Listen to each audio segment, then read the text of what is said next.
This is Bob Scarborough. I'm here to talk about the revenue engine for Tensoft's Revenue Lens product, and specifically how the revenue engine matches up with the 5-step revenue recognition process for ASC 606 or IFRS 15.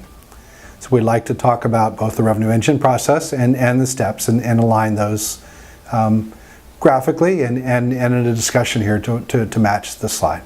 So the first step is really to identify the contract with the customer. For some of you, this may seem obvious or fairly straightforward. It's whatever your sales document is.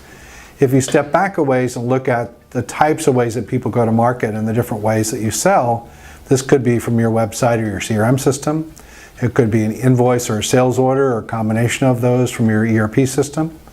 And if you're using Tensoft's revenue or contract administration part of the Revenue Lens, it could be any combination of the contract as a whole or documents that originate from that particular contract. So once we have the sale, we want to capture the sale as it is, where it originates, ideally through some sort of an automation process to bring it into our system, and to move on to steps 2 and 3. Now, steps 2 and 3 identify the performance objectives and determine the sales transaction price. Again, may seem mechanical to people, and the complexities that come in are really based on how you go to market and where things might originate. Performance objectives may be as clear as the parts or the SKUs that you sell to the customer may have certain considerations related to them. But you may have bundles or other types of things where the performance objectives are less clear. Ideally from us, in our engine, the performance objectives can be both built into or default related to the SKUs if we can define them there, or we can give you the ability to define them as needed, if they need to be more custom on a transaction by transaction or customer contract by customer contract basis. For determining the sales price, again, it can be as simple as your transactions. It can be complicated by the possibility of variable consideration or variable transactions that are related to the sale. And so a lot of times it's as simple as capturing the sales contract with a customer and determining the total price. Or it could be more complicated if you have to estimate future things or variables related to the sale and their impact on the sales transaction. For step 4, we now have all the input information that we need, and we're getting ready to create our deferred revenue agreement. What in our product Revenue Lens is called a revenue agreement.